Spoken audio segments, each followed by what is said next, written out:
Hello YouTuber, আমি Omar Faruk page BD 24 এর পক্ষ থেকে আজকে যে বিষয় নিয়ে আলোচনা করব তা হলো আপনি কিভাবে সকল মডেলের নোকিয়া মোবাইল ফ্ল্যাশ দিতে পারবেন ইউএসবি কেবল দ্বারা উইদাউট বক্স। ঠিক আছে, এজন্য আপনাকে যা করতে হবে তার আলোচনা আজকের ভিডিওতে। প্রথমে আপনার যা লাগবে একটা ফ্ল্যাশ টুলস। হ্যাঁ, এই যে আমি এখানে রেখে দিয়েছি আপনাদের দেখার সাথে ডেস্কটপে রাখছি আর একটা ফ্ল্যাশ ফাইল। আর এই দুইটা কিভাবে আপনি আপনার কাছে পাবেন, আপনার কম্পিউটারে, তার ভিডিও ডেসক্রিপশনে দিয়ে দিব। আর এই ফ্ল্যাশ ফাইল কিভাবে ডাউনলোড করবেন তাও আজকে ভিডিও ডেসক্রিপশনে বলে দিব, এবং আমি লিংক দিয়ে দিব, আপনারা সহজেই পেয়ে যাবেন। আর ফ্ল্যাশ টুল এটা ডাইরেক্ট লিংক দিয়ে দিব। হ্যাঁ, এটা ওই আমার ভিডিও ডেসক্রিপশনে পাবেন, ওখান থেকে ডাউনলোড করে নেবেন। তো প্রথমে এটা এক্সট্রাক্টিং করতে হবে। এক্সট্রাক্টিং করার জন্য আমি উইনরার সফটওয়্যার ব্যবহার করেছি। আপনার যদি না থাকে গুগলে সার্চ দিয়ে উইনরার সফটওয়্যার ডাউনলোড করে নেবেন। হ্যাঁ, এই যে আমার ফ্ল্যাশ টুল এক্সট্রাক্টিং করার পর পেলাম। হ্যাঁ, তারপরে এটার ভিতর ঢুকলেই আমি তো এটা আপনার ভিডিও ডেসক্রিপশনে লিংক দিয়ে দেবো, তাই তো। এটা এক্সট্রাক্টিং করবেন, এটা ঢোকার পরেই এই যে এই তিনটা সফটওয়্যার পাবেন। এটা তো আমার একটা লিংক দিয়ে দিয়েছি, যাই হোক এটা বাদ। নোকিয়া কানেক্টিভিটি কেবল ড্রাইভার, এটা ওপেন করবেন। হ্যাঁ, ইয়েস, আমি আমি করলাম না, কারণ আমার পিসিতে অলরেডি আছে, সেজন্য আমি আর ইনস্টলিং করলাম না। আপনারা করে নেবেন।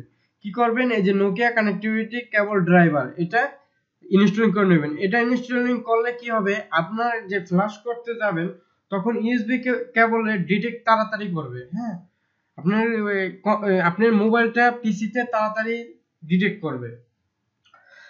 আর এই সফটওয়্যারটা, এটা হলো ফ্ল্যাশ সফটওয়্যার। হ্যাঁ, এটাই ফ্ল্যাশ টুল, এটা ওপেন করবেন। বেস্ট, ঠিক আছে। আচ্ছা, এটা ওপেন থাক আপাতত। তারপরে এটা নিয়ে কথা, এই ফ্ল্যাশ ফাইল নিয়ে কথা। হ্যাঁ, এটা নিয়ে যত কথা, এটা কিভাবে আপনি ডাউনলোড করবেন সকল মোবাইল, এটা তো আমি X201 এর জন্য ব্যবহার করছি। আপনি সকল মোবাইলে পারবেন, কারণ আমি একটা সাইট দিয়ে দেবো, এই সাইটটা দিয়ে দেবো। হ্যাঁ, এটা কি অল flashfiles.com। ফাইলস হবে, এখানে একটা হেস হবে, allflashfiles.com। এই লিংকটা আমি দিয়ে দিব। এই লিংকটা এখানে আপনার মডেল, আমার যেমন X2, এখান থেকে একটা সার্চ অপশন পাবেন। আমার যেমন আমার যে মোবাইল নিয়েছি X201, এটার RM 709। হ্যাঁ, এইটা লিখে সার্চ দিলে পেয়ে যাবেন। বা আমার এই যে যদি আমি গুগলে সার্চ দিলাম, হ্যাঁ, এটা না দিলাম, এছাড়াও আমি দিয়ে দিব, এটা না দিলাম, RM 709 ফ্ল্যাশ ফাইল। এই দেখেন X201 অনেক অনেক অনেক ফ্ল্যাশ ফাইল। এখন আমার কথা হলো, আমি কিভাবে বুঝলাম যে আমার X201 এটার RM 709? এটা নিয়ে কথা। দেখুন, সকল মোবাইলে ব্যাটারি খোলার পরে এরকম একটা চিহ্ন পাওয়া যায়। ঠিক আছে, দেখেন এই যে এরকম একটা চিহ্ন পাওয়া যায়, এটাকে বড় করে এখানে এই দেখেন, এটা টাইপ RM 412। দেখছেন, আপনার মোবাইলও এরকম ব্যাটারি খুললে এরকম একটা পাবেন, RM আপনার মোবাইলে যত তত পাবেন। হ্যাঁ, আবার অন্য একটা উপায় আছে, আপনার মোবাইলে বাটনে টাইপ করবেন *#4*0#, তাহলেও আপনি এই RMটা পেয়ে যাবেন আপনার মোবাইলে। হ্যাঁ, এই RM লিখে গুগলে সার্চ দিয়ে দিবেন, ফ্ল্যাশ ফাইল পেয়ে যাবেন। হ্যাঁ, যেমন আমি পেয়ে গেছি, আপনিও পেয়ে যাবেন। এখন এটা ওপেন করি। হ্যাঁ, ওপেন করে এই যে এরকম একটা ফোল্ডার পাবেন। হ্যাঁ, এরকম আমি যেমন পাইছি এরকম পাবেন। এটা ওপেন করবেন। আমার আগে ইনস্টল করা, তারপর আপনাদের এটাই মেন, এটা এজন্য এটাই বারবার আমি দেখাচ্ছি। হ্যাঁ, যাই হোক, আমার একবার ইনস্টলিং করা, এজন্য রিমুভ অল ইনস্টল ফিচার, আমার আগেরটা রিমুভ করা লাগতেছে, আমি রিমুভ করছি, করলাম, আবার ইনস্টলিং দেই। মানে এটা মানে আগেরটা রিমুভ করতে বলো এখন ইনস্টলিং দেওয়াতে, তাই ওকে যে এখন ইনস্টলিং হবে। হ্যাঁ, নেক্সট নেক্সট। আচ্ছা এখানে লোকেশন চেঞ্জ করবেন, আপনি যেখানে দিচ্ছেন। আমি এটা লোকেশন দিয়ে দেব। আচ্ছা এটা লোকেশন কই দেওয়া যায়? আচ্ছা এসএমএস ডিস্কে দেই। হ্যাঁ, ডেস্কটপ এসএমএস ডিস্ক, এই যে এখানে আমি এখানে সেট করলাম বোঝার জন্য। আচ্ছা দিলাম। হ্যাঁ, নেক্সট। আপনি আপনার ফোল্ডার লোকেশনে দিবেন যেটা আপনি তাড়াতাড়ি খুঁজে পান। আমি ডেস্কটপে দিয়েছি, আপনি আপনার ফোল্ডারে গিয়ে দিবেন, ওটা কোনো ব্যাপার না। আচ্ছা এটা কেটে দিই, এখন এটা লাগবে না, ঠিক আছে। এসএমএস ডিস্ক, এই দেখেন একটা প্রোডাক্ট পাইলাম, প্রোডাক্ট সফটওয়্যার পাইলাম। এসএমএস ডিস্কে দিয়েছি প্রোডাক্ট সফটওয়্যার। এখানে দেখেন আমার মোবাইলের নাম আরএম 709, ঠিক আছে। আরএম 709 এখানে টাইপ করলেই অনেক ফোল্ডার আসতেছে। আমার এত কিছু লাগবে না। আমি এখন কি করব? এখন আমার কাজ তেমন কিছুই না। এখন আমি ওই যে সফটওয়্যারটা আমি প্রথমে ফ্ল্যাশ টুলটা ওপেন করছিলাম সেটা ওপেন করব। এই যে এটা এক্সটেন্ড করার পর এই যে ফ্ল্যাশ টুলটা পাইছিলাম না, এখানে দেখেন বেস্ট BB5 ইজি সার্ভিস টুল, এই ফোল্ডারে যাবেন। যাওয়ার পর এই দেখেন বেস্ট, দেখছেন? হ্যাঁ এই যে বেস্ট, এই বেস্ট ওপেন করবেন। করলেই আপনার এরকম অপশন হবে। এখানে MCU তে ক্লিক দিবেন। হ্যাঁ দিলাম।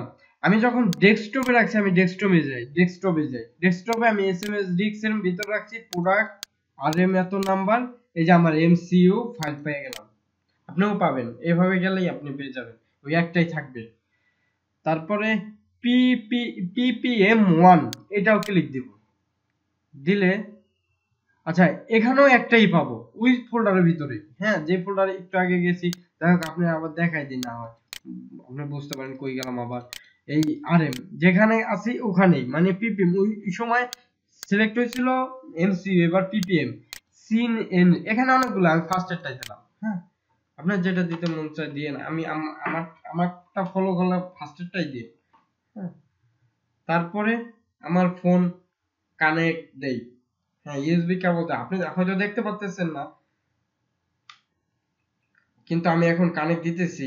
এক্সট্রা ক্যামেরা সেট করে নিয়ে এজন্য দেখতে পাচ্ছেন না। হ্যাঁ কানেক্ট।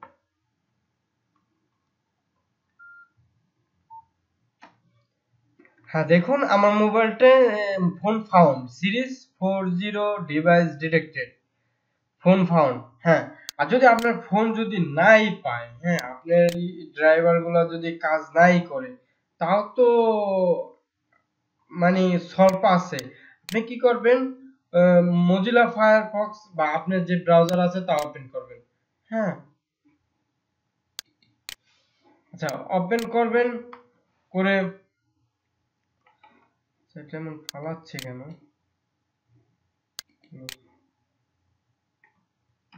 হ্যাঁ, ফায়ারফক্স ওপেন করবেন। ওপেন করে লিখবেন নোকিয়া পিসি সুইট। হ্যাঁ, লিখে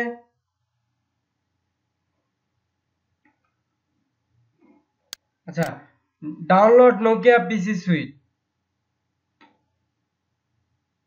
আচ্ছা এখানে না, আমরা অফিসিয়াল সাইট থেকে নিব। হ্যাঁ, অফিসিয়াল সাইট মাইক্রোসফট, এই যে download Nokia sweet from official Microsoft download centre. হ্যাঁ, এখানে যাব।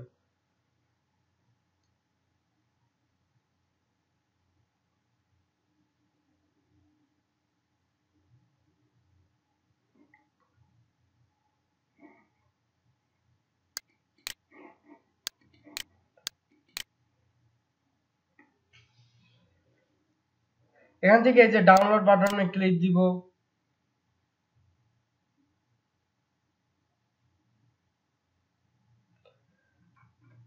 মোট কথা আপনি নোকিয়া পিসি সুইটটা ডাউনলোড করে রেখে দিবেন, মানে ইনস্টলিং করবেন। আমার দরকার নাই, কারণ আমার ফোন অলরেডি পেয়ে গেছে। তার নমুনা আমি দেখাচ্ছি, এই যে আমার ফোন পেয়ে গেছে, আমার ওইটা দরকার নাই। আপনার ফোন যদি এখানে খালি এই লেখাটাই থাকে connect phone on selected, interface, হ্যাঁ এই লেখাটাই থাকে। আর আপনার ফোন যদি ফাউন্ড না পায় তাহলে আপনি ওই কাজটা করবেন, কারণ এটা ফোন ডিটেক্ট করার জন্য, কারণ আপনার ইউএসবি ড্রাইভারগুলা, আপনার যে ড্রাইভারগুলা পিসিতে ইনস্টলিং হয়ে যাবে নোকিয়া পিসি সুইট ইনস্টলিং করলে। এখন আপনার কাজ কি, আমার ফোন যখন পেয়ে গেছে, আমার সব যখন রেডি, এখন আমার কাজ ফ্লাশ, আর কোনো কাজ না, ফ্লাশ। আমার এখানে একটা ব্যাটারির একটা দেখাচ্ছে যে আমার ব্যাটারি অনেক লো, যাই হোক আমারটা ডেড হলে সমস্যা নেই। আপনারা ব্যাটারি ফুল চার্জ দিবেন, আর তারপর যদি আপনার ব্যাটারি খারাপ থাকে, আপনার ব্যাটারির কি করবেন, চার্জার দিয়ে চার্জ দেওয়া অবস্থায় ফ্লাশ দিবেন। এই যে আমার মোবাইল ফ্লাশ হচ্ছে, সমস্যা নেই, সব হচ্ছে, সব হচ্ছে, সব ওকে, 100% 100% ওকে, ইরাজিং, সব ওকে।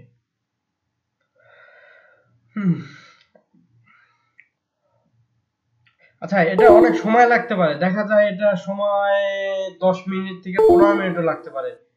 আমার লাগলো কতক্ষণ জানেন? আমার লাগছে মাত্র টোটাল টাইম 16 সেকেন্ড। 16 সেকেন্ডের মধ্যে হয়ে গেছে। আপনার টাইম 1 ঘন্টা লাগতে পারে? না, 1 ঘন্টা তো লাগবেই না। আপনার টাইম বেশি গেলে লাগবে হলো 10 থেকে 15 মিনিট। Average time 10 minute. আমার সেট ফুল ওকে। আমার সেট ফুল ওকে। হ্যাঁ, এখন এভাবেই আপনি সকল মোবাইল ফ্লাশ দিবেন। আর মেন কথা হলো এটাই ডাউনলোডের ব্যাপার। হ্যাঁ, এটাই ডাউনলোড, মানে এই ফ্লাশ ফাইল, এটা আপনি এই থিওরি আমি আবারও বলতেছি, কারণ এটাই মেন। আপনি যদি ফ্লাশ ফাইলই না পান, আপনি কিভাবে আপনার মোবাইল ফ্লাশ দিবেন? এই ব্যাটারি খুললে জাস্ট এই এরকম একটা লোগো দেখবেন, এখান থেকে RM 400 যত পান আপনি আরএম, আপনার মোবাইলে একটা আরএম পাবেন। আর না হয় এই মেথডে না করলে এই যে স্টার হ্যাশ 4টা 0 হ্যাশ ট্যাপ চাপলে আপনি আরএম পেয়ে যাবেন, আপনি স্ক্রিনে আরএম উঠবে। তারপরে এই যে আপনি এখান থেকে ডাউনলোড করে সার্চ দিবেন আরএম, ধরলাম আপনার মোবাইলে 412 আরএম 412 ফ্ল্যাশ ফাইল। এই যে আপনার নোকিয়া E75, আমি জানতাম না যে এটা কি, যাই হোক আপনার মোবাইলে পেয়ে গেলাম আপনার ফ্ল্যাশ ফাইল। এভাবেই ফ্ল্যাশ ফাইল ডাউনলোড করে নিও, ডাউনলোড করে এই একই প্রসেসে করবেন। তো এই পর্যন্তই আজকের ভিডিও। আর অনেক কষ্ট করে ভাইয়া ভিডিওটা বানাইছি, যদি কোনো আপনার উপকার পেয়ে থাকে অবশ্যই সাবস্ক্রাইব করবেন।